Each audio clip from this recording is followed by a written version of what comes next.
Corruption is a cancer, is a disease that deprives countries and people in countries of their rights, and also it drains countries of their economy.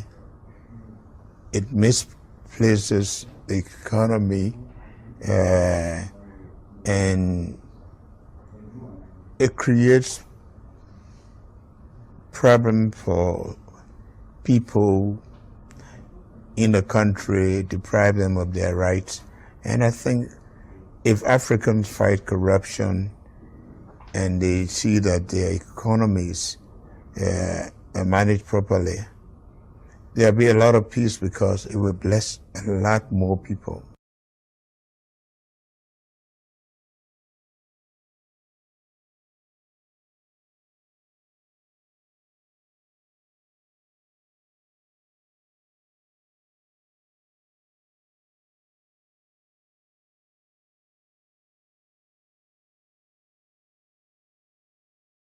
Again, I'm still here on the project, building capacity around my mouth, but I got something to back it up. What do you think? Let's discuss it.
Corruption is a cancer, is a disease that deprives countries and people in countries of their rights, and also it drains countries of their economy. It misplaces the economy, and it creates problem for people in the country, deprive them of their rights. And I think if Africans fight corruption and they see that their economies are managed properly, there'll be a lot of peace because it will bless a lot more people.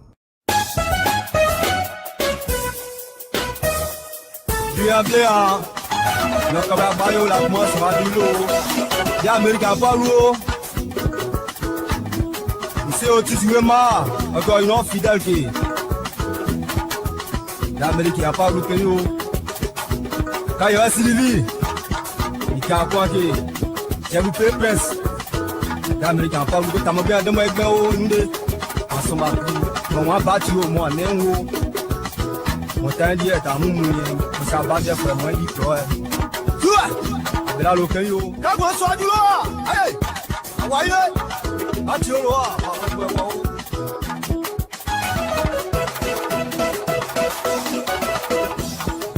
Yao. Abela lo kan yo. Ni bi to jogba yi. Ni bi to number. Ma ti si mo kan yo. Manager Gigi. Ouais, peut jamais forcer. Si tu connais, tu connais. L'animateur Choco, Noska, Yassin, de Toyebi. L'homme a tout fait pour Mivito. Aniché les deux. Corruption is a cancer, is a disease that deprives countries and people in countries of their rights, and also it drains countries of their economy. It misplaces the economy, and it creates problem for people in the country, deprive them of their rights. And I think if Africans fight corruption and they see that their economies are managed properly, there'll be a lot of peace because it will bless a lot more people.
Good evening, folks. Samson to Liberian Public Radio.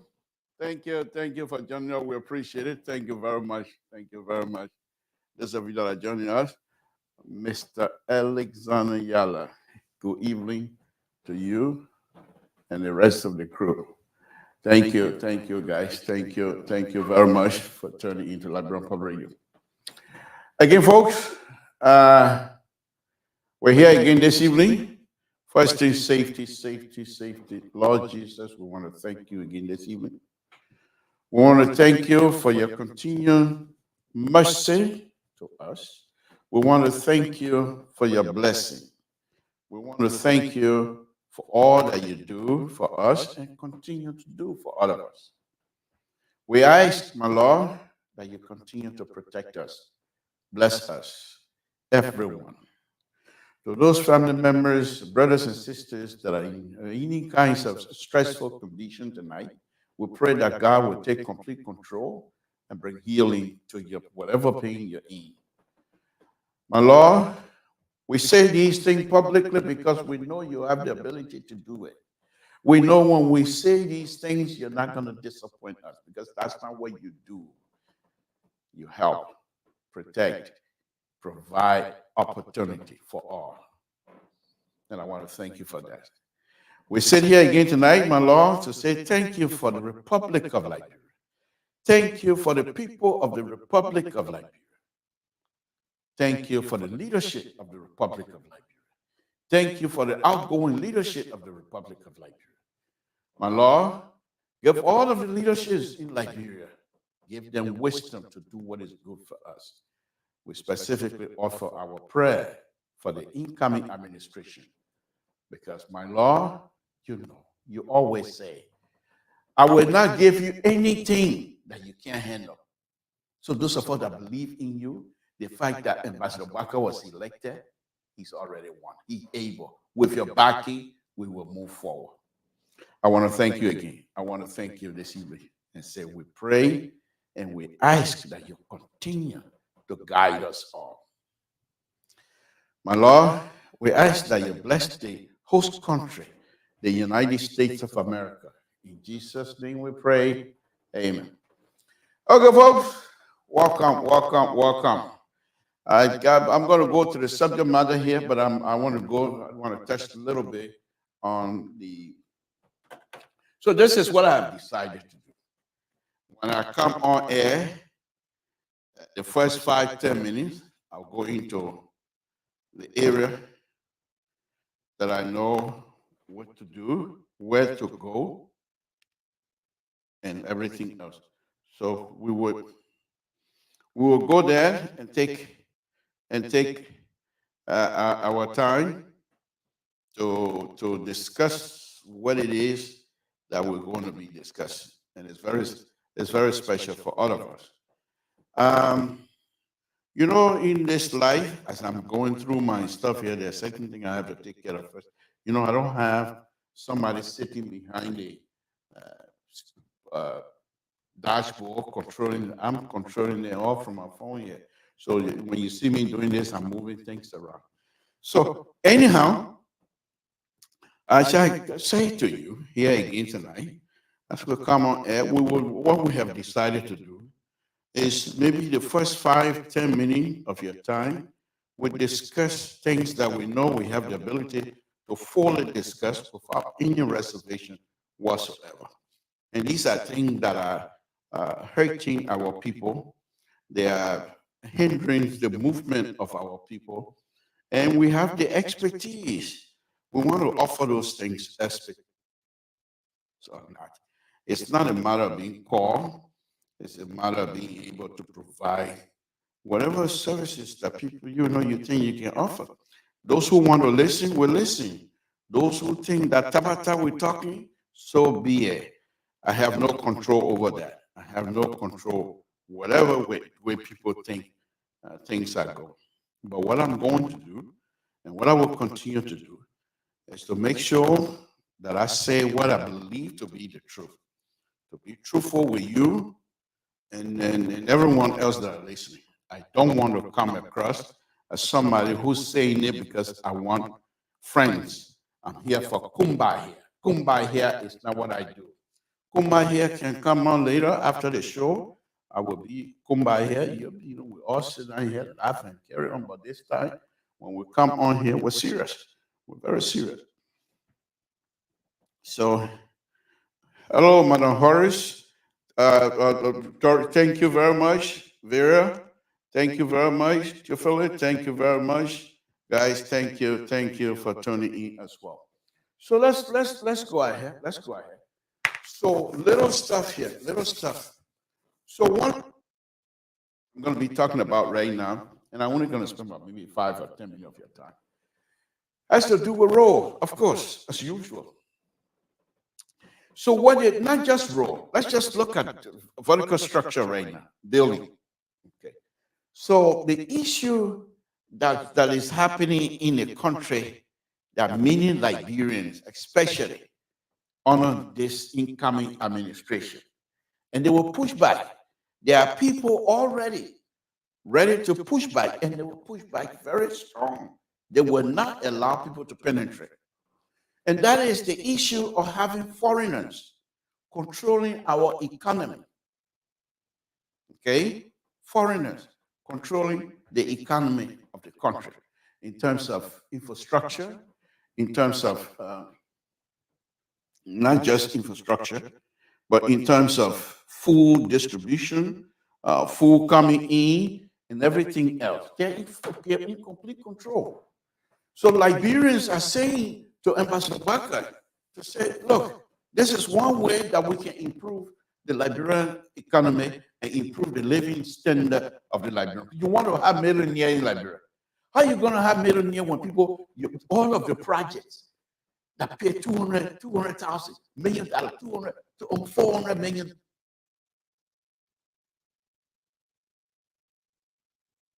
Somebody else who is from Lebanon, or somebody from wherever they come from, You give them $40 million to do a project. So maybe they spend like maybe 10 million of that, 40 million in your country. The rest of it, they're taking it to wherever they come from. They want to build in your own country. They want their place to look nice. You have to impact the Liberian society. But here's the other issue. Most Liberians come to these kinds of process with a crocodile mind. They are not straightforward. So the government come, they say, we want to impact them. The government look at you and say, oh, okay, they are not straight. So they say, okay, we'll get you. Out of the $30 million that we want to give you for this project, you have to give us back at least 15 of it. So because you have no capacity, you have no idea how this thing works, but you know that somebody who is favoring you, giving you that much money, you say, okay, because you have nothing to offer. Our people suffer. Let's look at some of the buildings that they're building nowadays. Look at the building themselves. Those that are on the major street, no parking. In Monrovia, no parking. The banks, you park, somebody else park behind you. When that person is in the bank taking care of, you're done, you got to wait until that person comes out. Or you send security in the bank to tell the person to come out. Do you know what happened in the bank? The person says, okay, I'm in line. Then the security will say, okay, I will stay in line for you until you come back. That person come out to move their car, then you get, what is this? What is this? So if you're going to buy a land, you know, but this is what's going to happen. The Liberian Engineering Society, they're coming. They're already registered. They're already registered. And the act has already been signed by President Weah. So the Liberian Engineering Society are now going to be throwing their weight around. They're going to provide building code, because most of the code that good engineers in Liberia utilize at this time are the standard, international standard, the concrete code here in the United States. People over there, like my brother Victor Smith explained that they used to, that's what he used. But Liberia need to have their own code, their building code. You have to have a zoning condition to say, okay, this other area, this particular area, only one story. You can't have 2 stories in this area. Okay, this other area, forget about 2 stories. But you can't even have, this is a commercial area. No other person build here to live. You build here is for you to sell. When you do those things, you then start developing the ideas of how development and everything else come about. Okay, so here's the other thing. But in order for you to do those, you will have to have the backing of the leadership.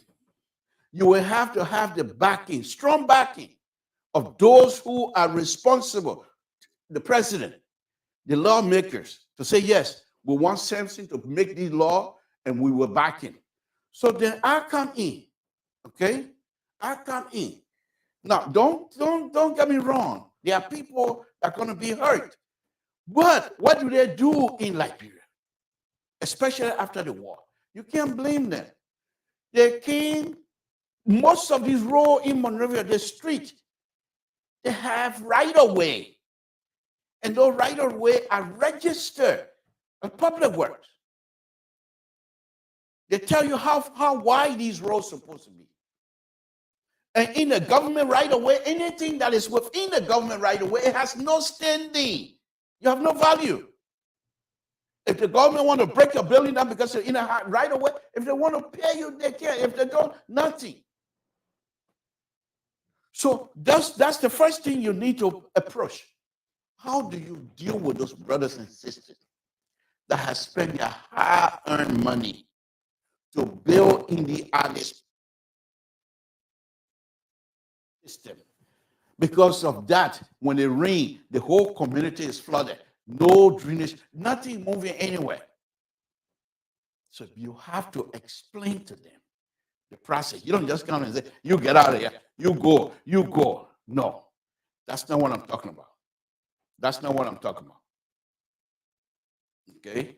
That's not what I'm talking about. You approach them. And one of the things that I keep saying that one of the best things going for anyone who wants to deal with the public in Liberia, specifically Monrovia, every one of those little things you think about, everybody has Boni, Boni seller, they have an organization. So everyone, they got pen organization, they got motorbike organization, they got keke organization, they got taxi organization, and each of them, they have a leader.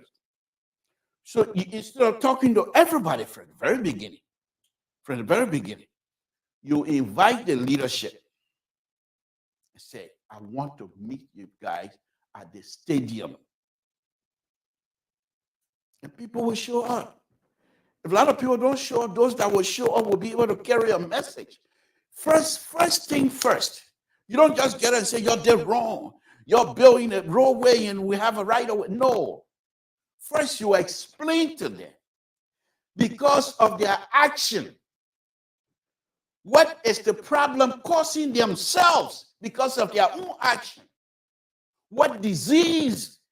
The disease is all over the place. How are they being affected because of their action? You tie that around them. Look at your children. We're not even talking about you. We're talking about your kids, your children. Who in the world that don't like their children? Even fly like their baby. That we the one will not like our baby. But you make them to understand. By you building in the alleyway, you're blocking the water from going out. And when they flood, all of the keke around, they gather and come on. How are you going to deal with that? How do you deal with it? You give that explanation to the people. They're going to push back. Well, I've already built, I bought that place. I built it already. Okay, I understand.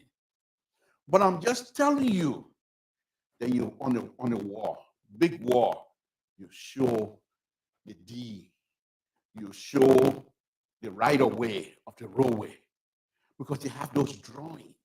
You show all of them to convince them. Most of them might not be able to, but if you can get through 4 or 5 who will understand that because of the action of many of the people around, that their health is being affected. When you do that, you say, okay, once you get people on board, you can be successful. You will be successful. Look at the market in Douala area, coming from across the bridge. When you come from Broadville area, you come, you pass that bridge. It takes you almost an hour, 2 hours from New Cruton area all the way to Lockingtown cinema over there. For what? For what? If you're walking from I've walked that distance myself before, because I used to live in Cork. Several occasions, I walked that distance. Of course, I was little. Now, if I walk that distance anymore in Liberia, I got to have ambulance car behind me while doing the walking. Okay? But I'm on a very serious note. I've walked that before because I used to live on Carway Road. Right there, Stoughton Creek. I used to live right in Stoughton Creek area. As soon as before you hit Stoughton Creek, you make a left, our house used to be right there. But I'm not going to say all that one, but that's a different thing. But anyhow, look at how the women, they sell, or market people sell. They sell in the street. The driver of a car gonna have to find me to get around, because if people refuse to move. And this is what I'm gonna do this year. I'm giving you guys some heads up. Okay? I'm giving you guys some heads up. I will try to put Abidjan, because right now, Monrovia, in Liberia, what we have a Google Street Map. Okay, we have Google Street Map in Ivory Coast. So I will bring Ghana, Nigeria, how do you call it? Kinshasa, those big cities. I will bring them up and show them.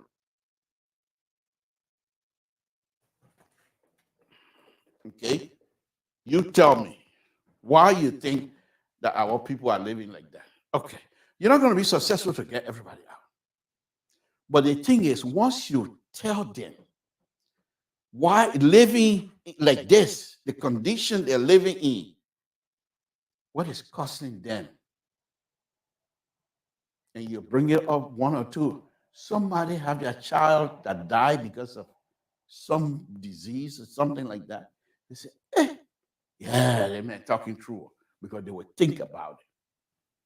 A bad situation. You can't force the people out by just sending police out and doing that. You send the police, they will come back because they have not got the clear understanding why you want them out. If you explain to them why you want them out, and they can link that process to the disease among themselves, to die. Everyone wants to live. So if they understand that because of their action, the common diseases and things like that are there hurting them, they will find solution. Okay? That's one thing. Then the second thing you want to do, let's move from the poor people, because myself, I used to live in Cloudtown. Between Cloudtown and Vartown, I used to live in that area. We were one of the few people that used to live closer to Do River. They build the building on top of wood plank, and you used to go in your place. So when it rains, not only rain, but when the tide is high, we take hey. What a life. Bed, no wooden bed. You hold it up. The other person standing there holding it. You're standing. You got to go to work. So you walk on the wooden stuff. When I look at it, I say, I've been there. I've done those things. But that's besides the point. Okay? That's besides the point. So now let's go to this Monrovia. Let's go to Congotown Highway. Let's go to Ralphie Highway. Those stores have no parking lot. None. So when you're doing business with them, you have no parking lot. So what they do, they have security to say, okay, come on. Then they stop the traffic. Come on. Yeah, get out. Then when you get out, then they put the other person back in there. What is that? What is that? That's not going to fly. That's not going to fly.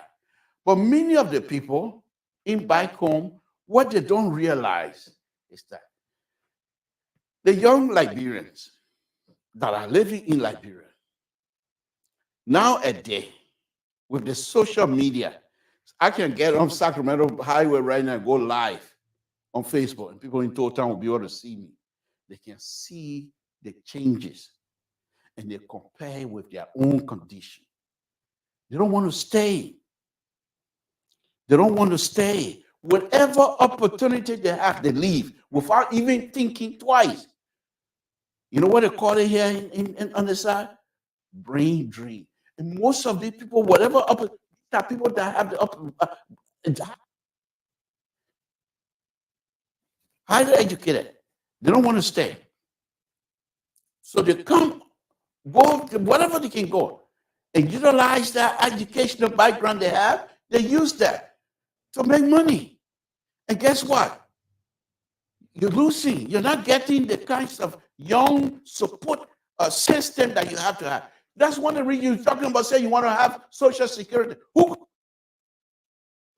If you are to put it in place, you don't have the workers that have the qualification, that have the ability to work and make money and pay into the system to support you when you owe. That's why you don't have the system. That's why you're stealing left and right. Because when you get old, you want to make sure you're living in good condition. So you must. Many of these people that are running, I want to be represented, they have nothing to do with Liberia. Many of the representatives, they have no idea to say, I'm running because I want to build this country. It's not about that. They're running, and when they're successful to get paid, it's just like a job for them. It has nothing to do with legislation that will be able to benefit Liberia. Only few, if at all. But you can't stop there. That's the Constitution is there to back them. So I'm not even worrying about that. Okay? But the point is, if you are unable to bring development, don't come through overnight. It takes time. I understand that. But you must build the foundation. People must see that, yes, he's building the foundation. And when you're building a foundation for development, everybody must be involved. You have to explain all the time. All the time. The reason I keep saying this is not because my own are weak, or I want anybody, President Baka, to be weak and just explain it. My people are doing this one. That's not what I'm saying. That's not the point I'm making. President, other people, the other hardliner on this platform, he owed nobody explanation. He got there to he make the appointment and let's see what. No, it's not about that for me. Most of the people you're going to appoint, they must be told that they are working for the Liberian people. And they must engage the Liberian people. And the Liberian people must be able to be told what process they're working in and how their working relationship with the international partner, how are the Liberian people going to benefit? They must understand it. And if you do that, and they have a clear understanding of what you're doing, there's no room for anybody to lie. When you say today no money, you can't get paid, they believe you. Because there's no money, they know you told them before, you have explained to them. The bank system, the banking system. How many people in Liberia get a clear understanding of how the banking system works in Liberia? Nobody. I don't even know. Nobody is saying that you have to put us through college level and explain to us. No. Explain. The little thing that I know about banking, I take my money, I put my money in the bank. They save it, or they put it in the checking. Okay, I go, every time I want small money, I go and withdraw. That's all I know about bank. But here's the other thing the banking people do, they can do. They take that seed money, Samson to put in there, they give it to John Brown, for John Brown to do work with it and pay back. Do for you. The money I pour in, I say, y'all save my money. They say, thank you, we'll save your money. They take that money, somebody comes and say, hey, Samson to put $2. Okay, let me borrow it, I'll pay you back. It's okay, yeah. And go develop something. But he must pay them back. That trust. That trust. But if you explain to the people how the banking system works, those who will come and borrow money from you, with the clear understanding that yes, there are some people that borrow the money, you don't see them again. You don't see them again. They will come and borrow the money, they don't want to pay. What assets you going to seize in Liberia? Land way in one place, that way you will seize from me, go take it. If you're able to go develop that land for you to get back your money, go take it. So it is not about those things. It is not about it. They say something in Crown. They say, and I know many of you from the countryside, just like me, you is honest. Snail. You know when you go for snail, you go look for snail. When it rained the night before, the next day you go. All of the leaves that the snail go on there. And you see the one big snail going. Your eyeball see it, kolo. But there's a saying, you're not fool to just go and put your hand in there. You take steak, and that's why people who look for a snail, they always have steak in their hand.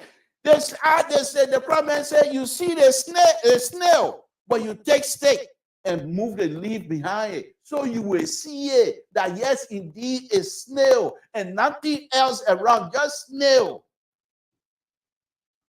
This is what you need to do for us. Those of you that they're going to ask to work with Ambassador Wakai, don't assume that all the Liberian people are educated. Don't assume that Monrovia is Liberia. You're working foreign ministry. You're dealing with foreign. What is it? What do you do? Liberian government paying you. Liberian tax people paying you. That tax money paying you. You go. But what do you do? What exactly do you do as a foreign minister? The people way in the countryside, in total, do they understand what you do? What do you do? Then you say, but Mr. Tour, that's what they to go in and when they send your nomination, that's what the confirmation process is about, where the nominee goes and explain to the representative, because the representative are the same people that are representing the other district constituencies all over the country. Good. But how many of the representatives got offices in your villages? How many? How many of the representatives that you want to explain yourself to have offices in your village? And how many times do they even go back in the village to explain? We will be in a thing until you people, the leadership, you start understanding. When you bring the Liberian people along with you, there will be some people, no matter what you do, you're not going to get anything from them. That's fine, I agree. But bring the Liberian people with you. Let them understand when you're going to go borrow fasting.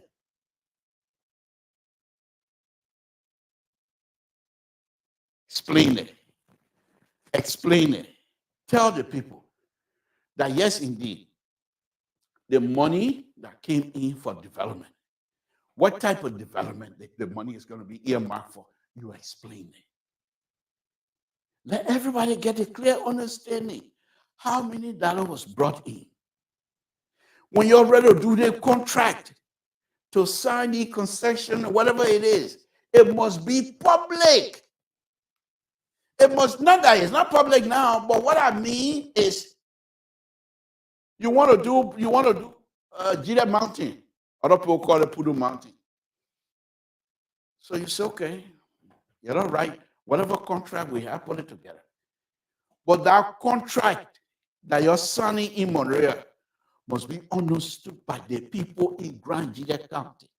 What is the benefit that this company that coming to Jida Mountain or Putu Mountain, what is the benefit for the people in the Putu district themselves that they're going to benefit from? Number one. Second, the people of Grand Jida County and the people of Putu district, explicitly, that this mountain, yes, is in Grand Jida, but it belongs to Liberia. Therefore, whatever proceeds we get here can also go to Cape Mark County for development. Whatever amount we get here can go to Nimaka, because this mountain belongs to all of us. When this mountain process is successful today in Grand Jida, that the company is happening, people from Cape Mark County,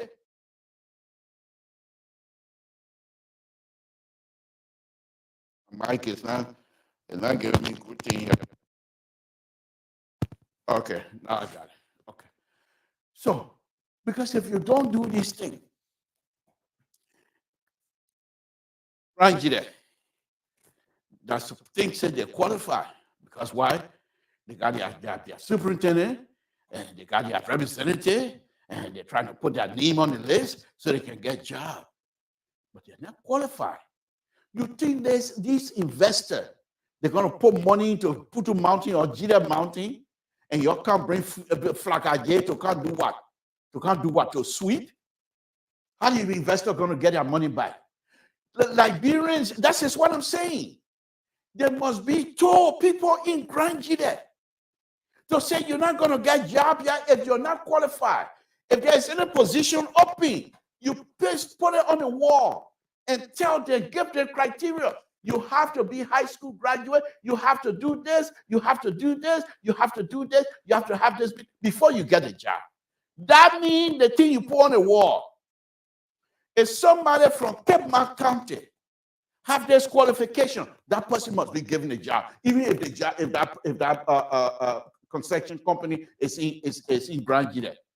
Not because the construction company is in Putu Mountain or Gide Mountain, that therefore people from all the places, those are qualified. No. And this is why you need to explain to the people of Grand Gide County to say, look, thank you for taking care of the natural resources for us. We appreciate it.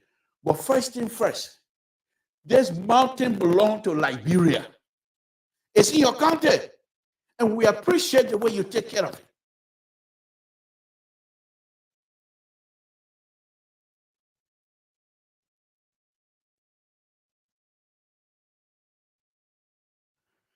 Testing. Something going on with my mic here today.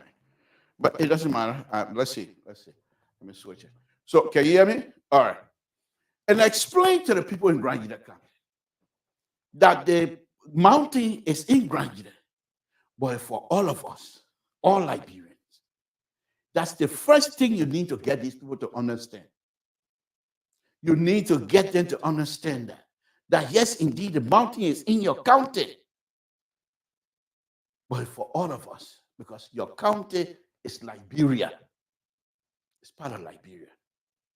Now, when you explain that to them, including the lawmakers, including the superintendent, the district commissioner, all of those people must be told that we're not going to pick you because you're from Grand Gide.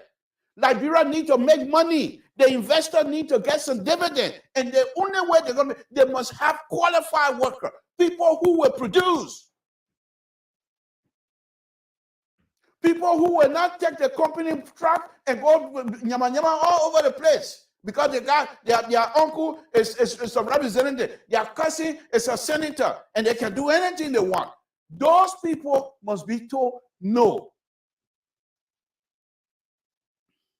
And if you are successful to explain the process, at first they will resist it. They will not let you talk. I'm not going to waste your time. People come from all the way to Maya. I live here where the people want to bring somebody else and put in there. What's about me? I can do the same job the man can do. Why am I going to sit from here to the mountain is a walking distance. Then you bring somebody from where it came out that will take almost 1 week to get here. They'll be wild and I'll get a job. They will argue that. And they say, right. Because that has been the expectation. That's how these government from time to time has been running. Section. This is in my section, my benefit. That's how the politician has been running. When they go for election, they buy chicken soup, they buy oil. They have nothing to give, no ideas. Nothing. So when you're going in, you're going to have to face all of that. Expect those things. But you must stand on your ground, as they would say. Do it with sincerity. Do it with fairness. If you are successful, there will be some people, even people in Grand Gide, that have their relatives living here in America. I will tell you something. I'll give you one story here. Okay. The Grand Gide Putu Mountain concession that happened here. So what they did, the county authority sent that to us, to Grand Gide Association in America, to review it. I was on that committee because I'm an engineer, of course. So I was on that committee, and we reviewed it. And I'm not going to tell you what all we did because that's something else. So we submitted our report finding to the county authority. What they do after that, it doesn't matter to me. Okay, I'm just showing you something. Okay.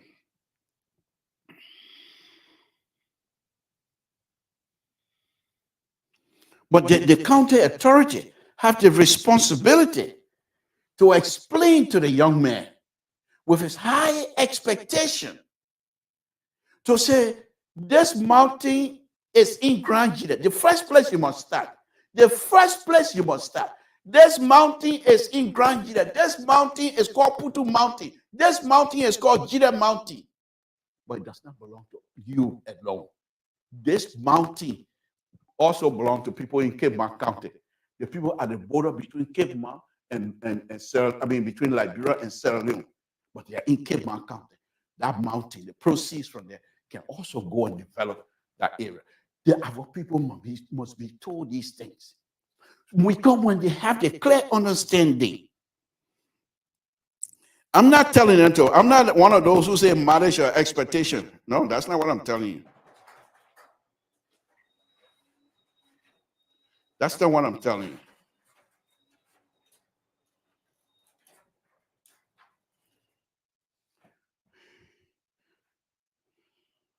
Come on.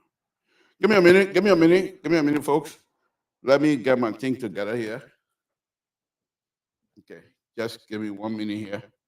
All right. I'm trying to guess a few things here. Just give me a minute. In the meantime, okay, she's not ready yet. All right. So I'm getting 1 or 2 things together. Just give me a minute. Okay.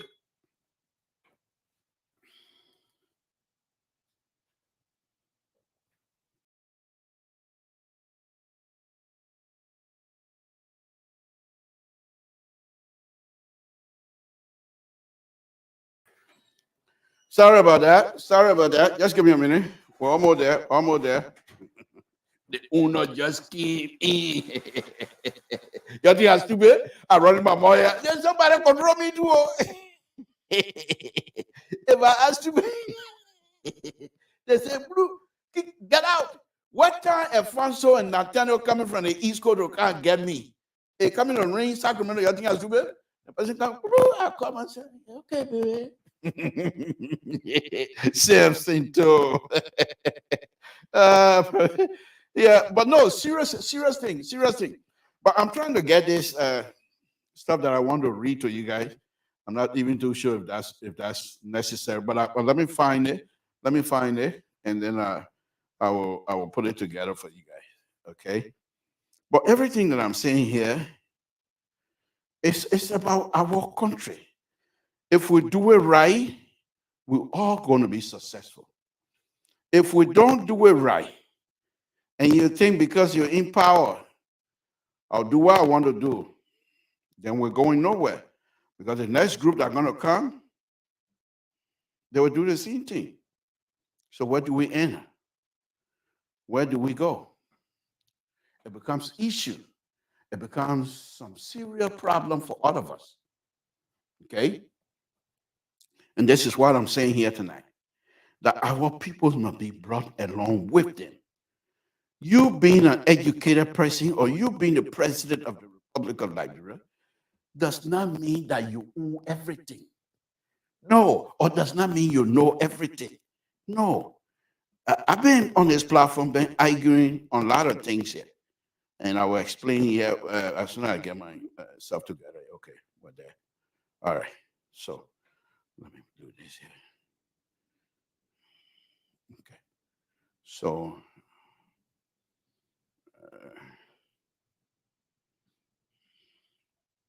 okay. So just give me a minute. All right. It's not going through. Okay, that's fine. Let's go on. If we start going, we'll come back to it. But I don't want to waste your time anymore. Okay. Okay. So when you do what I'm suggesting here tonight, and I'm using Grand Jida County because that's what I'm coming from, and I know that. Okay. So, but the issue here is this. If you explain to them about their Putu Mountain when they brought it to us, I'm not going to call name. I only call my own name. One of the presidents that was on that committee, it's a big shot right now in President we are government. I'm not even going to call it. But we did whatever that I have to do. I read through it. Whatever that I have, whatever contribution that I have, I get it. So whatever they do with it, that's fine. But what happened? Okay, you know the rest of the story. I don't have to say all of those things. But the point here is this. Overall, our people must be told that yes, indeed, every development that comes in your area, you must be the owner. Take ownership. I've been saying it from day one. From day one, take ownership. Because here's the thing here. Your shoes, because you know that your shoes, go walk on the road. That taxi driver car and waste dirty water on your shoe. You will be. Because those are things that belong to you. Let's go back to Monroe. Look at Doe community. The people that are walking on Doe community road every day, ownership. They don't care. So what do? They start fixing car. They see car, don't face car. President, we are told them they're facing car and keke there on the road now. They start putting sand. I saw it the last time in Liberia. They got sand dune almost in the building on the other side because they have no. That's not for them. For them, they think that the road is there to be used. Before I told them long time ago, places like Doe community, if I was in charge, first thing is this. I go to Doe community and I call the community member. You saw when it all started, let me tell you how I've been following Doe community. You saw when it all started, okay? And the place was so wet, they had the pothole filled with water. So President, we couldn't step down to where he wanted. They had to take him across on the other side and got down and walk across. I'm just saying that, okay? But here's the thing. Those were projects, I believe, were political projects. But even as that, if I was in charge, first thing first, I called the Doe community leaders. Say, there's a project that coming your way. They all roll here. The children walking in the water, chwa to go to school. We're going to pave it. We're going to provide sidewalk for you. I'm going to Cloud Town. Why we're not going all the way to Douala, Looking Town? Why we're not going to all the way Congo Town bypass? Why we're not going to we're coming to you. You know why? You think it's then the other community? So let me tell you why. We're doing this, we're bringing this project here. I'm talking to the people in Doe community now. The project ain't coming. We're bringing this project here in this Doe community because we believe, the government believes that you will take care of this project. And be honest with it. We don't have money for budget. We don't have budget for you to have maintenance. When we put the road down, we don't have money to maintain it. You, the community member, if you value this road that we're going to give you, it will last long and will do well for you. Anybody have a question? Yeah. The road you coming put down here, how many people from our community will be able to work on this road here? Good question. Well, Public Works Ministry, the contractor has been told by Public Works Ministry that most of the labor, contract labor that will be working, most of them must come from Doe community. But here's the thing here. We're not going to tell them to just get Tom and Dave from the street and just put them on the people company when you can. So anybody that, first of all, this is a role. You got to be able to be physically fit to be able to move things around. So those kinds of people, we will get them from the community. But here's the thing. This road business, they have different classes. So we have people who are going to be driving. If you have a driver around, we can try to tell the company to get driver from the community. If you have people who are able to move or who are able to do cement work, okay, misery will people from this community to do that kind of work. If you have people to do account, to be able to help the company to keep their book, we will get people from the community. It depends on what type of people we have here that are able to do the job. But you must be qualified. You tell them from day one. Yeah, okay. So how we'll find the people now? Oh, and we in community meeting, and you got your community chairman. Let the chairman go around and find somebody. But here's the thing I want to say here, public, that while all of you are here and the chairman is here, the chairman, you bring anybody, they pay you money, and you bring somebody who has no ability, that person will not be employed. You will pay that person money back. That has nothing to do with money business. Find somebody from your community that can do the job. This is in community. The rowing even can't you. You're having that conversation. You started knowing each other now. You're trying to establish trust level between you and the community. So that if anything goes wrong, the community will look for you because they trust you as the leader. They trust you because you are telling them about the company. The president already have trust in you, backing you. The problem is not yet. So you come in. Folks, if you already have the link, you can join me. I can stop my tabata anytime. So the president have a backing for you. So you finish explaining. Okay, so the contractor starts his process. So first thing the contractor will do is to find, remember now I told you about right away. Each one of the artists have a right away. So the contractor want to find the weight of the road, the sidewall, the shoulder, the lane on both sides. How wide is the road supposed to be? 56 feet? Okay. So they measure. Come to find out that within that 56 feet corridor, you got somebody from Total doing tailor business. Send the person came from Total and build a tailor shop right within the 56 feet corridor. Okay. So the contractor said, oh, according to our survey, your building is in the 56 feet. You got to move it. No. What wrong with you? You know how long I've been here? I've been here since 2000, doing my tailor work. That you want to move it, you can't move me. I will go see the people. You know, the first thing the person would think, I will go see Mr. Toe. Because you have already established trust with the same community member. Now, you, Mr. Toe, now, you don't just go and sit down in your office. When the contractor starts, every other day, you go to that community. What's going on here? How things going? How is it going? What any problem that you guys think we need to talk about?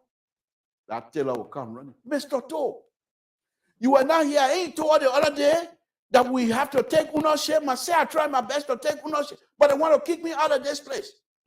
Look at the people. Okay, what happened? They say I'm in the right of way. They say I'm in their line. They take their line all the way like this. Me now, as an engineer, somebody who has done survey for so many times, I tell the person, come. The person come. I put him behind the survey machine. I say, look through. So you see that line? Because when you look in the survey equipment, you can clearly see the line. I say, that's the line. Is your building not in the line? You say, yes. It's okay. Because the government have already set aside some amount to pay for these things. Okay. So what we're going to do for you, you're going to have to move. We will pay for whatever it is that you have based on negotiation. There's certain group that are going to be part of that. I'm not the one that's going to negotiate. Give me your knee. They gave that knee, put that knee on the paper. I pass it on to somebody who's supposed to be negotiating with them. All based on trust. All based on trust. If I can convince the community to trust me, that whatever that I'm doing is in the interest of the community. They know I don't live there. But every time I go there with a smile. I don't have a bunch of police people behind me ready to kick people out. I go there to the old lady that's selling. Huh? Hey, I start with hey, mama, Oma. When I was growing up, my mom used to say, my mom used to say Kesau and things like that. You know, I started that kind of relationship with the old lady. That old lady, he looked at me and said, Samson told they say he this and that. He come to talk to me here on the ground. He even want to eat my Kesau, pay for it twice as much. But I can't eat it free now. But that one is very serious. That old lady now, when she leaves and start going around the other people, she will start telling them that this as usual. That yes, indeed, Ambassador Baka administration is not business as usual. That we mean business. Administration mean business. That they are in it for the interest of the Nigerian people. Strictly based on trust. I don't have to give them money. So I explained to all of those people, and the man got his paper. He said, okay, he go and negotiate with the people. But the fact that he has already seen himself, he saw the line that yes, indeed, he has violated the rules by building the building in his land. First thing, but how come the long time ago, nobody told me anything? They didn't tell me, he said, this was the line. Now today, now they can. He said, calm down. And you show him from the archive, because when they open these alleys, they measure them and they sketch those alleys. Even those of you that are buying land in Corway and places like that, they will tell you where the alley is going to be. But in the meantime, when you get there, when you buy your land, that alley road, the people playing Kesawa right now, because you can get your house up there. What the reason of putting road there now? People playing that Kesawa. In fact, some other people try to sell the alley land. But that's another subject matter. And the fact that many of our brothers and sisters don't trust us. You have to establish trust from the day one. That's why you don't go and start speaking big book. According to the area under the curve, I think your building have to be moved because you are completely in violation of the code of roadway. So no. That's not what we're going to do. So when you get there, when you establish the trust with that one community, the mean in here of you trying to establish trust with them so that they will, because you don't have money to maintain these things. You don't. Straight based on the will of the people. Who's going to be living in that community? You know the lifespan of asphalt? 20 years. They can design it no more than 20 years. Your T value always must have to be 20. You can't have, if they give you T value of 50 or 25, especially in Liberia with that kind of weather, where the weather go up and down, today rainy, a cool little bit, tomorrow is sunshine, hot, you can't go your T value can never go anything more than 20. Okay? So you telling the people, this is what we're going to do. So when you establish that, when a contractor comes and all of these people are going to be affected, they're not all going to be certified. I'm not telling you that they're all going. There will be some people that will be grounded all day. That's fine. We can deal with it. But if we have majority of the community on board with us, those that are on board with us will also try their best to convince their community members not to start trouble with us because they will understand that this thing is in their interest. I don't live there. So I don't have to do anything. But the mere fact that the people are seeing me being involved with them and seeing that as though I'm a member of the community, I know all of the community leaders. We don't call me Mr. Toad, you call me Samson, I call them John, and they know that. So whenever little thing happen, the first person they will call me. Samson, hey, my man, you can't, the contractor, and then they starting their stuff. I go running over there, solve the issue. They don't even have to reach the President Baka. They don't even have to reach the Minister of Public Works. But by the time the road is done, with the conversation that I'm going to be having with Dole community, by the time the road is done, they themselves will not allow anybody to put sand on that road. Because they are involved from day one. They were involved when it was raining. We all were in the rain, building, whatever, because the rainy season part, that the time they can do their construction. We all were in the rain, seeking the interest of Dole community. And when they take ownership of that Dole community road, in fact, they might even, at every year, certain time of the year, they will want to celebrate. They will want to celebrate that they have quota road. Other communities don't have it. They will start doing band to match. And the children will want to celebrate the road, the quota road we gave them. Because they are part owner of this facility. They feel good. They feel good. Oh, where you living at? Oh, I live in Dole community. Oh, my man, you live in Dole community? I live close by the road. Oh, wow. Yeah.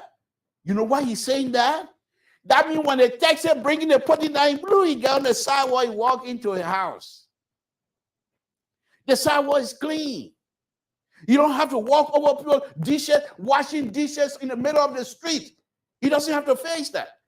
The community themselves, they will police the process, make sure that this place gets kept clean. So when the community chairman is leaving, the next person coming in, when they're doing the community election, whatever, that Dole community maintenance process will be on our community chairman list. Oh, your vote for me. I will make sure that this community road that we have here, if remain clean, will not bring. Look at this now. Listen and tell me if this is not going to be true. We will not let foreigner Liberians though that want to move to Dole community. We will not let foreigner to come here to damage our road. We're not going to do it. I will make sure it don't happen. You elect me.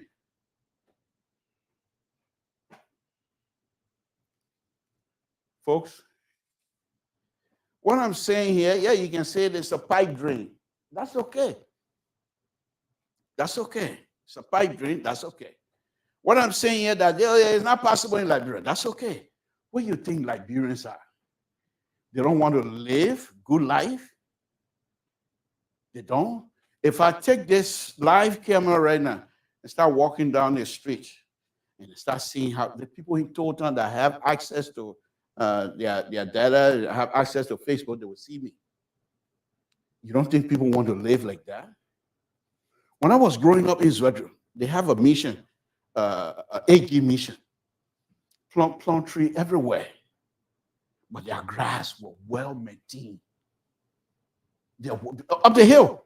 They got Johnsonville, which Johnsonville is on this side, and AG mission is on the. I don't know where it looked. The last time I went there, I saw it. I don't even recognize it anymore.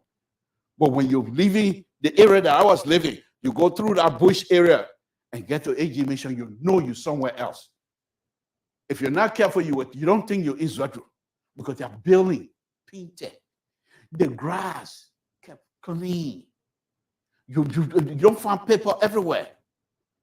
Because those people that are operating a mission, they believe that property was part of them.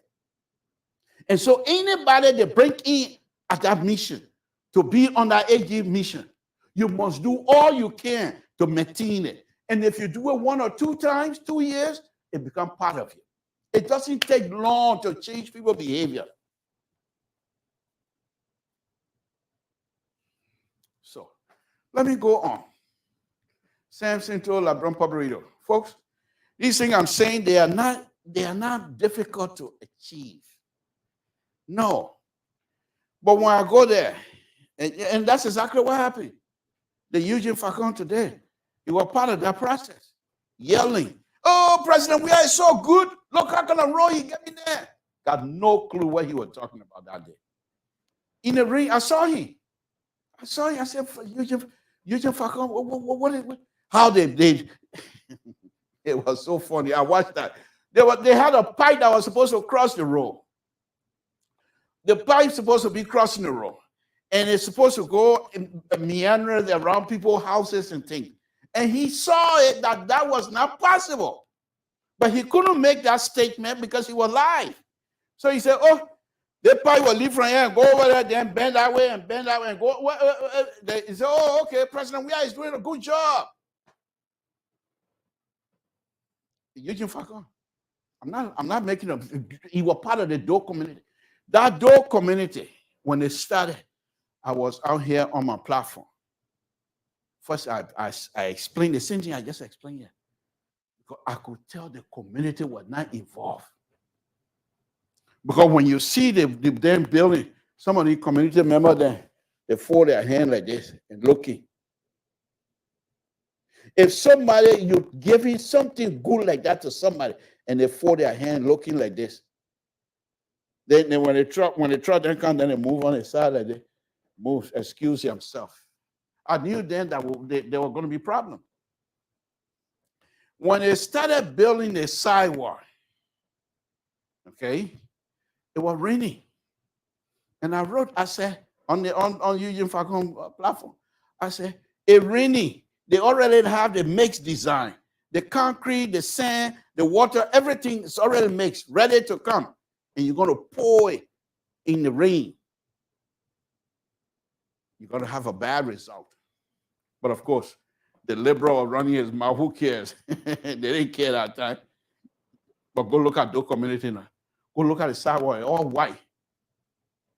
Because the concrete, the cement that's supposed to hold the concrete, they're supposed to hold the rock and the sand together. It's all been washed away. So the sand just showing up now with little rocks.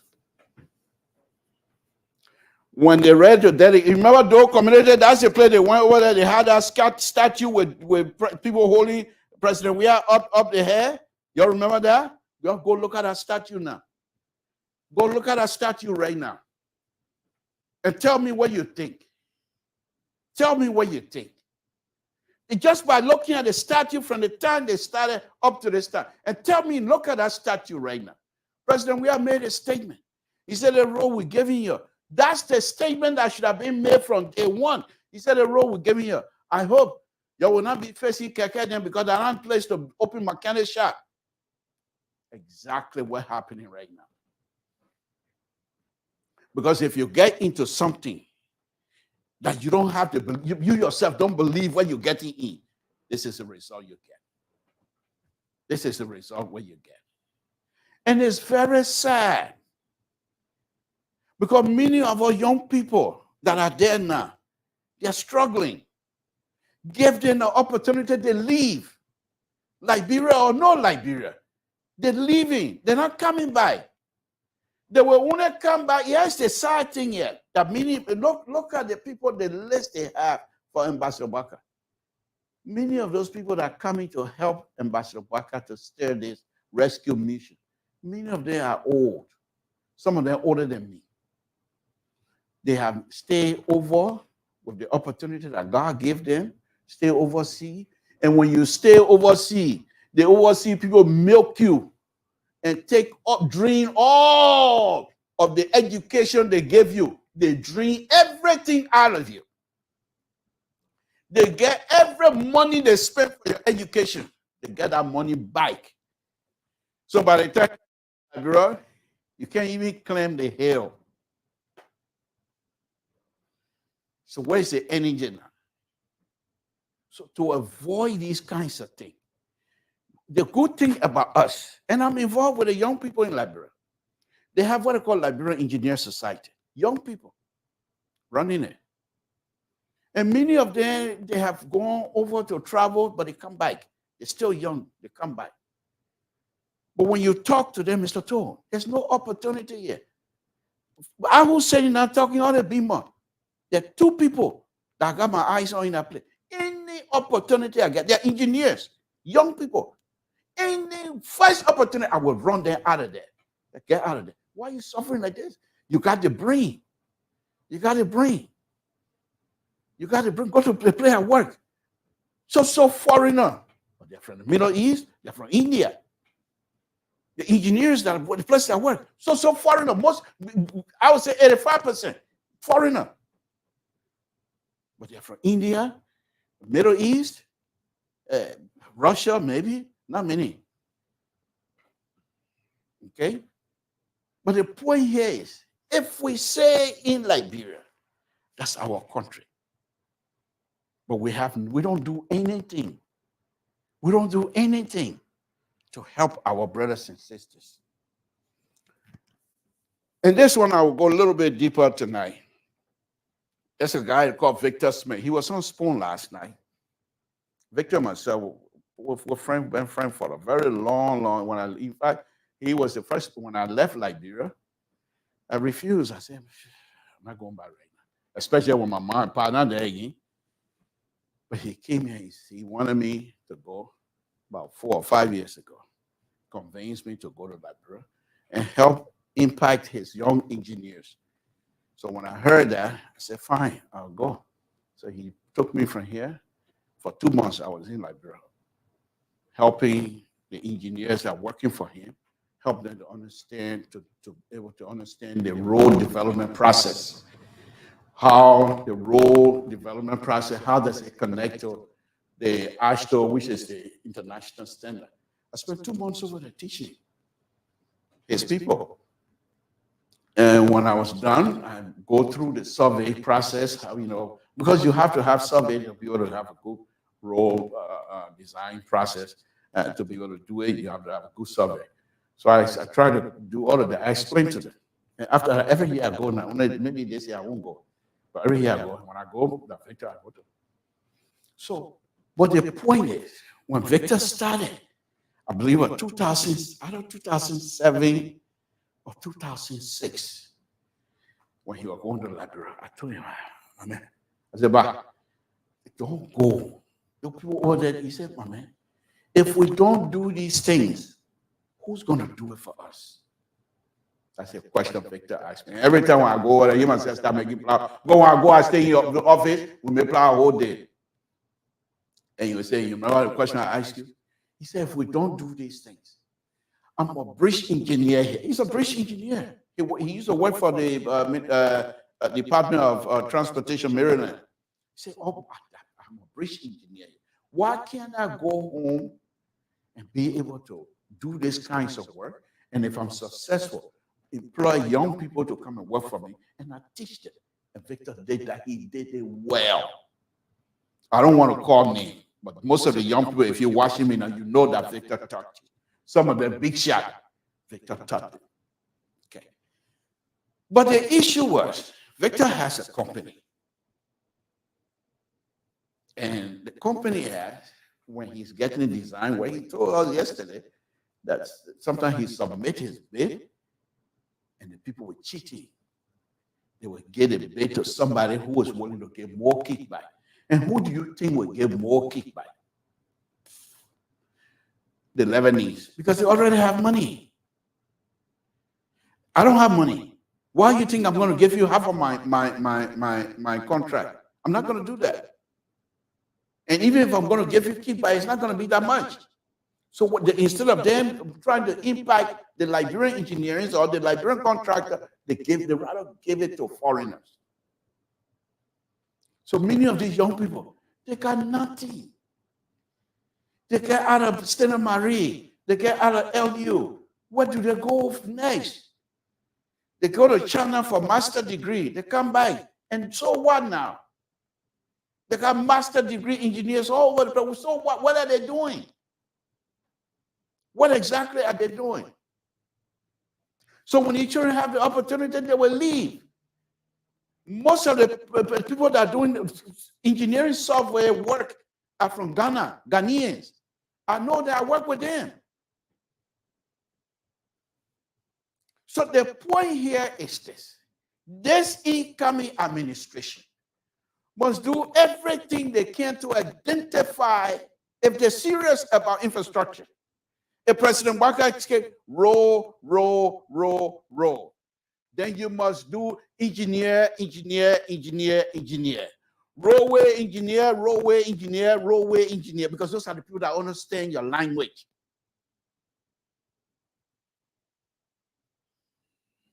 But they're not going to do that. How you will take an accounting to go to public work, my people? Why will you take an accounting? And that's what coming, that's what coming, most likely. But we'll make noise about that. Why will you take an accounting? The person who do money business and put into public work has no clue what a geometric design is. Have no clue whatsoever. Have no clue what a line is. Has no clue what an elevation is. None. He's an accounting. Gifted person, very smart, but he's an accounting. When that person gave me, I'll call his name. When he was with public work, he was there as the administrator. So this is what's coming. So what am I going to do with somebody who is an accountant? Will he understand my position as an engineer? And I'm not about ready to go and walk behind people. Do I know that somebody that will walk behind you? So the point here is this. Ambassador Barker, if he's serious, to seriously build the role in case he say he wants to do, because he already told us that if you have good road network, it's easier for people to move their commodities around, to be able to sell, to impact the economy. If the Liberian people are getting money for themselves, they will not beg the lawmaker. But go to Monrovia right now. Go stay in office, long line, and they think that they're enjoying themselves. Some of them, when they're coming into the offices in the money, they hide. When they're getting out of the offices, they're hiding. That life, if you are to impact the people you're representing in those various counties, they don't have reason to come to your office to come beg you. But because you were elected based on chicken soup, sardine, and apple oil. So their apple oil and chicken soup feeding now. They're coming by again. Now you're running away from them. And then when the election time comes in, then you're going around with chicken soup and alcohol. Is that kind of life we're going to live? Is that the life we have? Is that the kind of thing we're going to do? Instead of, pass a law or bring in some conversation. When was the last time that these people, Senate or representative, that they have a section to say we're going to invite engineers to come and talk to us? Some of the things we need to understand as lawmakers in terms of infrastructure, so that we will be able to understand and pass a good law that will benefit our people. They don't do that. Even most of them on their staffs, they don't have engineers on their staff. But when you ask them about road, they say it takes $1 million to build 1 mile of road. But when you go deep into it, like I did the other day, less than that, half of it. Okay? So I'm just saying here tonight, let me go on to my next subject matter, which is going to be very short, 10 minutes, 15 minutes at the most. I'm just saying here tonight that if we want to move this country forward, as Ambassador Barker suggested, and as he's continued to say, you can't have just people sitting around and put you in a bubble. You will not be successful. Even as smart as they are, PhD, they can't do it all. You have to open yourself. You must be able to bring this, even people who are trying to put you in a bubble, who have you in a bubble. Bring people like South. I don't say give me what girl. I don't want to talk about. I say people like me, big mouth. Let them come and argue before you. And bring these people who think that those people are going to be arguing, they're not against you, they're against you. And you hear both sides of the story. Then you will be able to make decisions. You have the ability to make this. You've been working in the government for so many years. You're the most experienced government leader that we ever had. You're not afraid. What are you afraid of again? But when you have both sides, somebody arguing against, somebody arguing for, you can now say, okay, let me see which way I'll go. It's easier. Then somebody tell you, Bagu, oh, you can't do no matter, bro. They don't like you. That's why they're doing that. The Baku business, he got job again. The same thing Samson told you to say. Don't listen to the people. They're putting you in a bubble. When you get in that bubble, you can't get out. Because once they put you in a bubble, you have no more interest. Your interest is their interest. Their interest is your interest. Yeah, but Liberian people, and one of the interesting now, this is off-ramp for my next topic. The politics in Liberia now is getting interesting. So that is just how I will, if I was given the opportunity. Hello, I don't want job. So my 2-year-old that I started, when people started calling me, he's now 15. I can't leave my 15-year-old and say I went here and there. It's not happening. Okay. But let me go on. So the politics in Liberia now, thanks to Ambassador Bakai and the Spoon Network, have changed the dynamic of the politics in Liberia, to be honest with you. Yeah, but join me, let's have a few days together. Says, I know you have there. When you join me in this conversation, I will truly enjoy myself. But anyway, let me go on.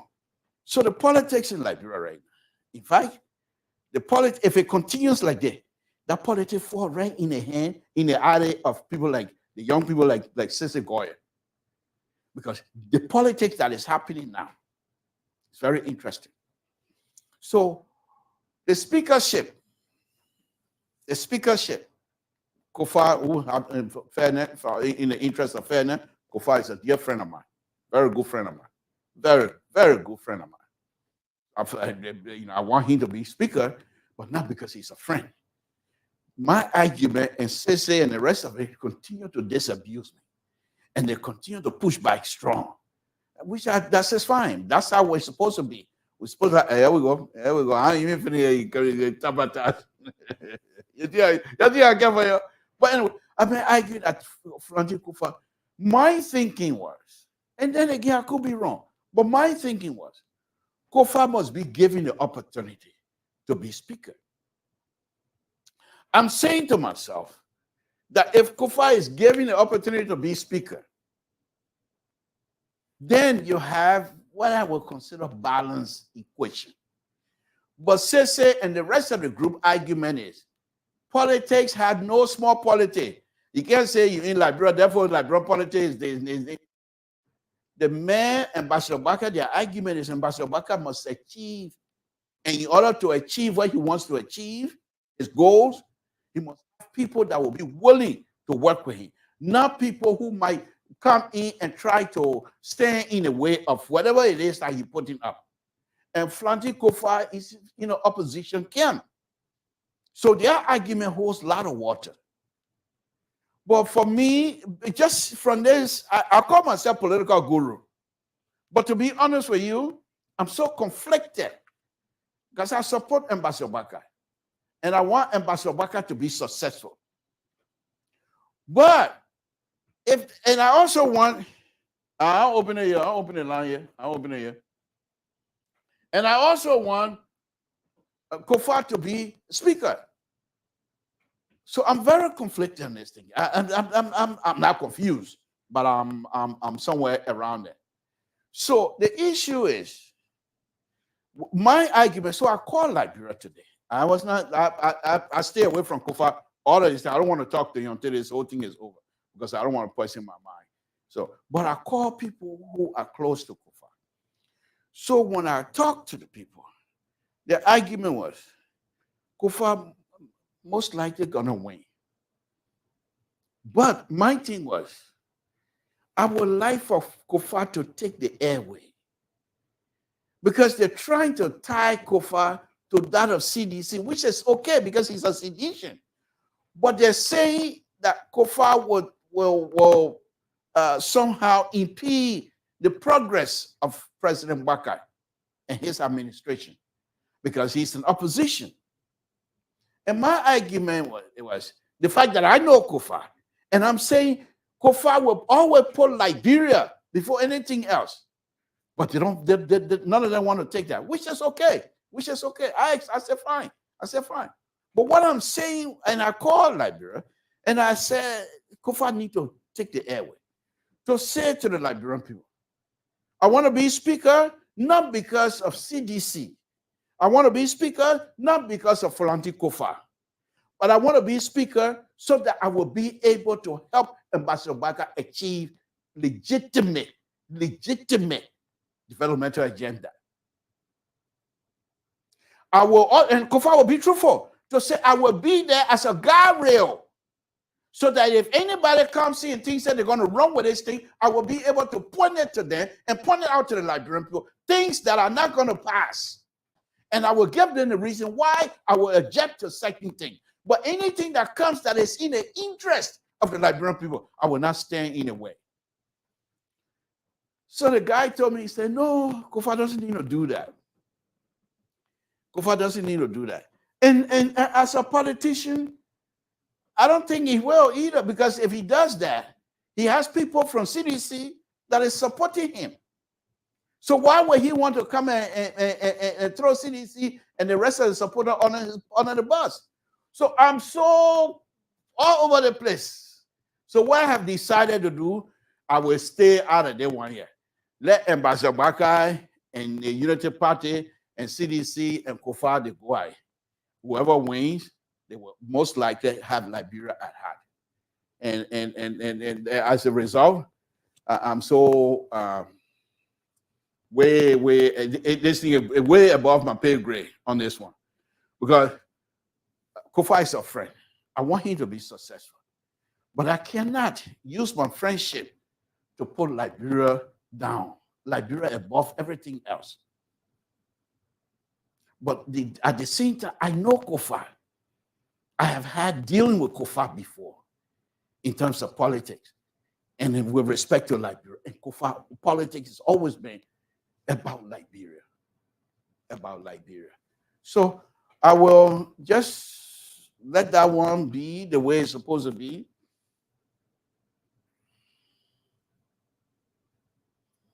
Whatever.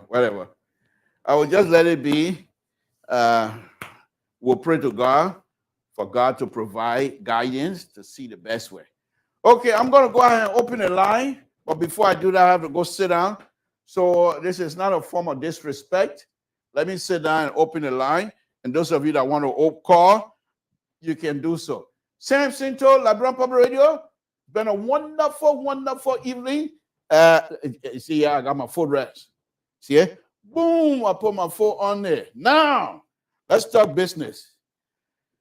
Samson to Liberian Public Radio. Folks, we're having a good time here this evening. It's a wonderful thing to do. Everything that I talk about here tonight is something that we Liberians have to seriously think about. One other thing I want to point out to you here.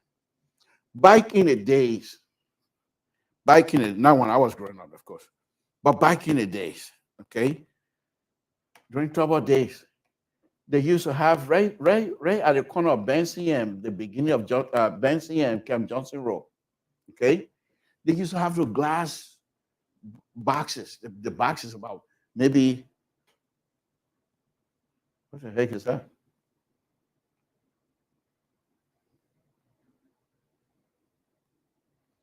Okay, so, but the glass box, people used to put money inside. And in the morning or the next day, the people who are supposed to collect the money, they will come open it and collect the money. Then they close it back and people put money inside. You can't do that again. People can say the Liberia was never like this, my people. Liberia was something where everybody used to be whatever they want to be. So, but anyhow, let me go ahead and open the line. Give me a minute here. Let me straighten these things up. Okay, let me open the line. Give me a call. What happened? It's almost dead. It's almost dead, folks. Jesus. Okay. All right. All right. Okay. If it goes, I will put. All right. If it goes, I'll connect to the other one. Mr. So, if you're able to connect me with my car, I appreciate it. But let me go. Where's my stuff? Where's my charger? It's almost dead. So it's getting ready to go. So let's let me do it quick. Okay.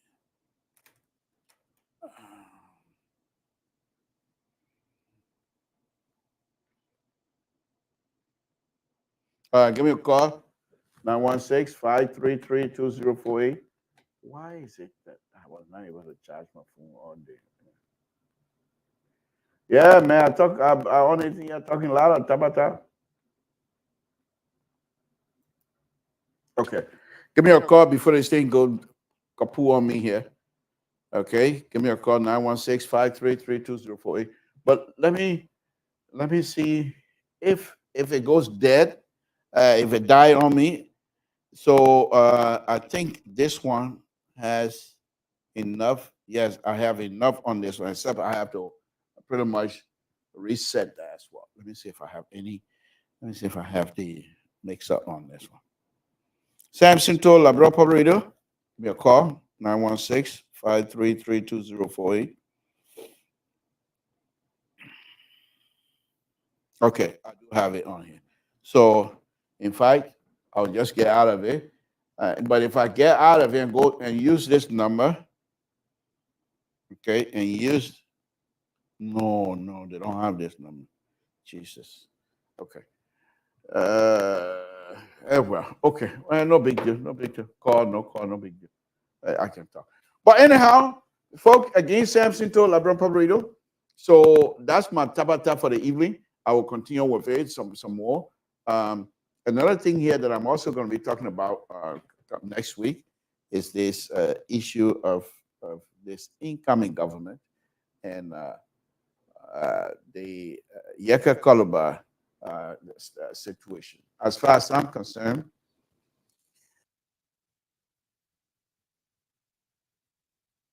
the new farm body will beat me up again tonight, but that's okay. They're not here. They will just be writing out. Let them write.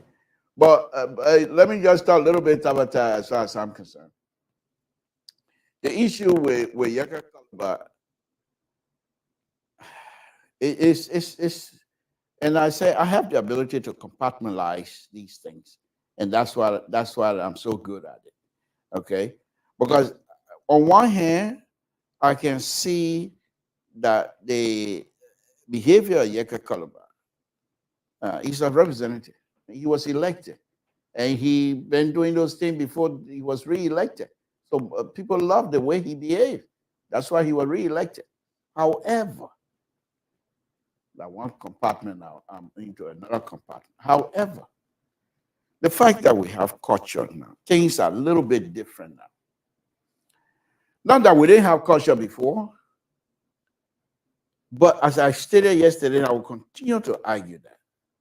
And that is the age factor is a huge contributing factor in terms of how people perceive and view the behavior of Yeka Koluba at this time with respect to Ambassador Baka. Ambassador Baka is old enough to be Yeka Koluba's father. So while Yeka Koluba has the constitutional right to inform all of us, all of the ills that might happen in Ambassador Baka administration, or that he thinks is happening now, they haven't taken office yet, it's his responsibility to tell us. But the way he's going about it, many people might not be able to separate. And they might just, like the old lady did yesterday on one of the one Mr. Social, believe that Ambassador Baka is being disrespected by Yeka Koluba.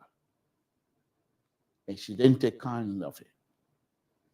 Forgetting to know that Yeka Koluba is pointing out that Ambassador Baka told us that he was living on borrowed money.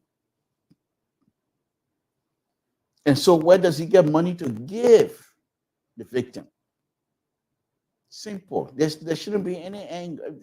Yeka Koluba's way of explaining things, you can't change it. That is the behavior he has, and he was re-elected overwhelmingly by his people in the district. So what if Yeka Koluba changed now? If he changed now, and the voters say, "Oh, that's not what we call you, but what we call you back for," then who you blame now? They knew he had that kind of a way of explaining, and they re-elected him overwhelmingly. But I'm saying, I'm getting ready to talk both sides of my mouth. I'm very good at that too. I'm saying that Yeka Koluba should be able to understand that in our culture, it doesn't matter where you come from, southeast, northwest, it doesn't matter what part of Liberia you come from. Our culture does not allow you as a young person to be perceived as being disrespectful, as being insulting somebody who is older than you. But then people say, Samson, this is how people behave now. After the war, everything went down the drain. Yeah. But if I took almost 2 hours trying to explain here that we need to be civilized, we need to approach each other with respect and dignity. And I'm going to allow the explanation that is being given by the conservatives on this platform, then it's not good. Because the conservatives on the platform, their view is, especially who is now seeking capital punishment, or deacon seeking capital punishment, or deacon, my people, seeking capital punishment. So then I'm saying, no, liberal, I'm not on board with them. I'm not on board with them. Because there's a saying, if you don't know where you're coming from, you won't know where you're going. And I know exactly that Ambassador Obaka knows exactly where he's coming from, so he knows where he's going. And all that I can say to our brother Yeka Koluba, you have the constitutional right. In fact, you have the constitutional mandate and the mandate from your people to continue to engage everybody, not just to just talk and change overnight. And Yeka Koluba is not about trying to. He's not a fake person. Because if he does that now, then it doesn't mean Yeka Koluba can only be quiet if things are going well with the Liberian people. You don't expect Yeka Koluba to talk yesterday because people were doing bad things, and the bad thing happened, and you want Yeka Koluba to be quiet. That's not possible. So, on the other hand, I'm getting ready to talk both sides of my mouth again. Let me take this caller. I sent you the link, but your phone is getting ready to die. Come on, wrap it up. Mr. Toll, can you hear me? Yeah, I can hear you. Can you hear me? Yeah, you need to really adjust the phone because the phone can be very low and goes in and out. What's about now? It's getting better, yeah. If I pull it up, hold on. Let me see if I can do this. Y'all give me a minute. But go ahead, make your point. Why I'm trying to adjust this thing. Go ahead. So Mr. Toll, this is the thing, right? When we sat and told the Liberian people that some of the way our politics was going, how is it? It was how is bad. It now? Can you hear me? Yeah, I can hear you good now. Okay, go ahead. When we told the Liberian people and some of the pundits or the news outlet and talk show that the manner in which our politics was going under President Weah was very bad when it comes to opposition. Joseph Boakai, who is a leader today, sat in the opposition and enabled people to rain down insults. I'm not just talking about talking recklessly. I'm talking about. What do you mean by enable? Why would you want to use that word, enable? Can you just give me the chance to expand? Okay, go ahead. Okay, so Mr. Boakai sat down and allowed, and in fact enabled people to rain down insult, knowing the fact that he was seeking this office. He did not even checkmate or stop people. And I made reference to Henry Costa on this very show. I heard my sister, you and my sister Koto coming at me to tell me that when I say Henry Costa was a low ball of Peking, doing the things he was doing, y'all came hard on me because at the time he was supporting Joseph Boakai, and he was right to do the things he was doing, saying to Alexander Kumi and other people.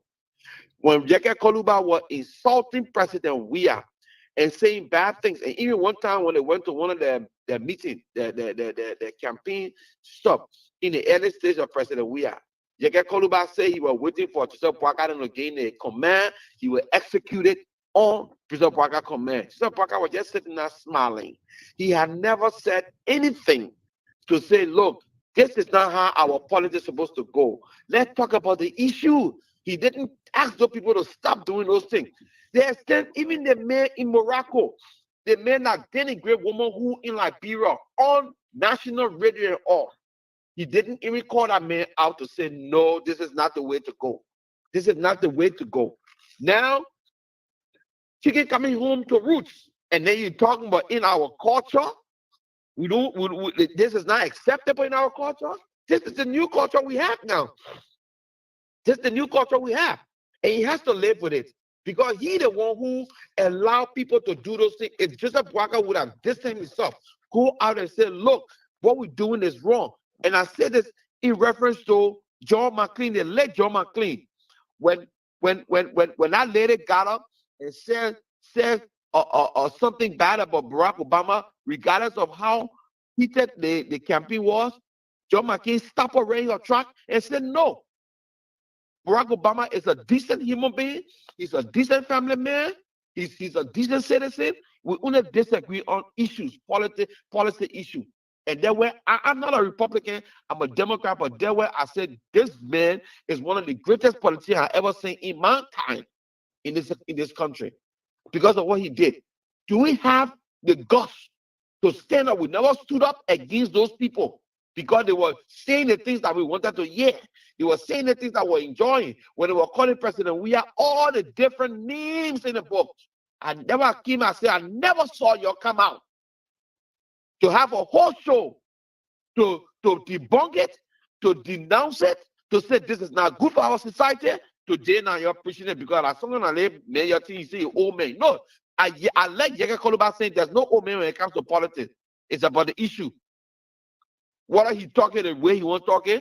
Edison Uncle said it when he and Mr. What his name Yeke Koluba went to Grand Chile, and the people of Grand Chile told him he should get out of the county because he was now he does not respect precedent. He should get out of the county. Some of you people were on the same network saying the people of Grand Chile was wrong. And I said the people of Grand Chile, I applaud them because they respect tradition.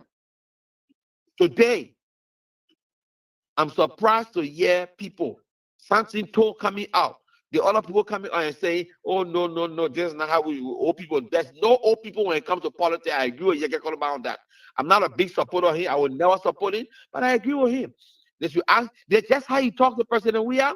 If he found out that they may not go in the railway, he should talk the same way he talked to President Weah. Let's do that. We cannot have our cake and eat it. So because President Weah was younger than Joseph Boakai, so somebody should be just insulting. We told you people that the presidency should be respected. Regardless of who in the presidency. Y'all said no. They even cost the man up to the time. Y'all finished winning the election or y'all still beating on the man. What's that? Let's face reality. Let's face reality, Mr. Tool. It's sad. But we're wrong. We must say we went wrong. Let's tell Liberian people, let's be open. Let's go on social media and tell Liberian people it was wrong what we did to President Weah by insulting him, by allowing people to cross his mind, by denigrating the presidency on the President Weah. It's about time that we clean our act as Liberian because people know how to be serialized people. But we should not start shifting blame on Yeke Koluba yet. I seen Yeke Koluba that promoted Joseph Boakai, that Yeke Koluba that Joseph Boakai sat down and took on his campaign trail to talk, that I see Yeke Koluba today. So that's that woman talking over there. She's just talking because she won't talk. He even start yet. See, did you even start like in the opposition, the United Party people doing that thing? She even start doing what she's supposed to do yet. And you're complaining when she start what you're saying. Okay. I mean, it's just sad. All right. Thank you. Thank you. Thank you for expressing yourself. We appreciate it. That's what makes this. I stay hanging on the line. You want to cut me off? But I'll tell you, finish. Oh no, but I'm on the line listening to you. Okay. I say you won't cut me off. I can go back and listen to the show. Just be warned before you call. I was saying my battery is almost finished. So. Okay. Let me hang out while I listen to the show. Yeah. All right. But thank you for making your point. All right, guys. It's almost. I only have 1% left, so it's already gone. So anyhow, let me take the number out because I'm going to be getting out of here myself. And then I would. Somebody else. Okay. Good evening, Mr. David. Please make it quick because the thing is 1% already. So make it quick so we don't get caught up. Go ahead. What's on your mind? Make it quick because the thing is 1% already. So make it quick. Your monitor, Davis.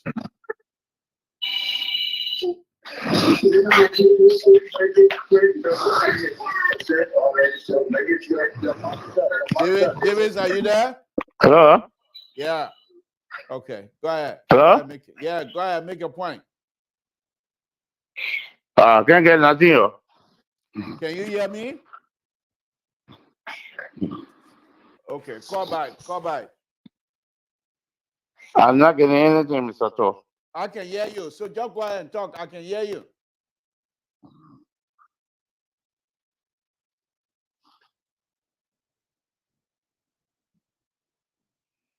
All right, let me call you back.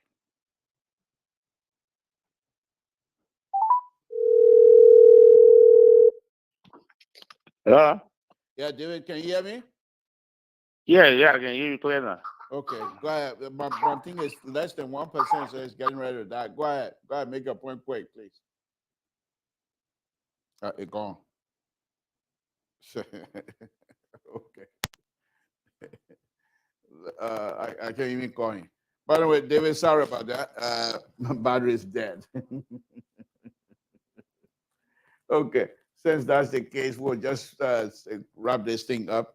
Folks, thank you for turning. My battery is dead, so I can't talk much. But thank you very much.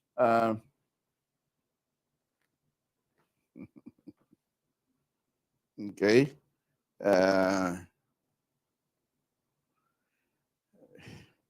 Thank you, folks. We'll be back again tomorrow on Mr. Social, where we'll have some wonderful time. My battery is dead. I need to charge it, and I need to take care of one or two things. But I want to thank you guys, and we will be on this platform. We will do what we can, because very soon here, I will be here and compare city all over Africa, because they have on the same platform, and compare city all over Africa with the Google Map, Google Earth street map. And then you see how other people city look like, and you compare with whatever little Google Earth street map we have in Monrovia. Okay? It's been a wonderful evening. I want to thank all of you again for tuning into Liberian Public Radio. We'll be back here with Mr. Soul tomorrow. And I hope that we enjoy ourselves this evening. Thank you for all of the comments you guys are making. Many of them. Thank you very much. Thank you very much.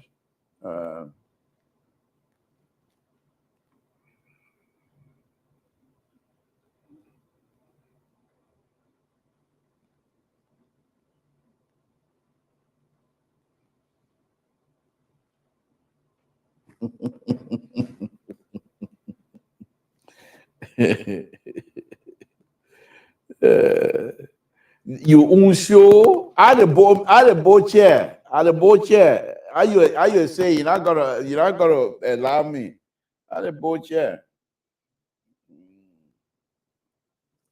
By the way, thank you guys. Thank you very much, Mr. So. Thanks for following as well. Okay, we'll say good night to all of you. It's been a wonderful evening. Thank you very much for following, and we'll say good night to you as well.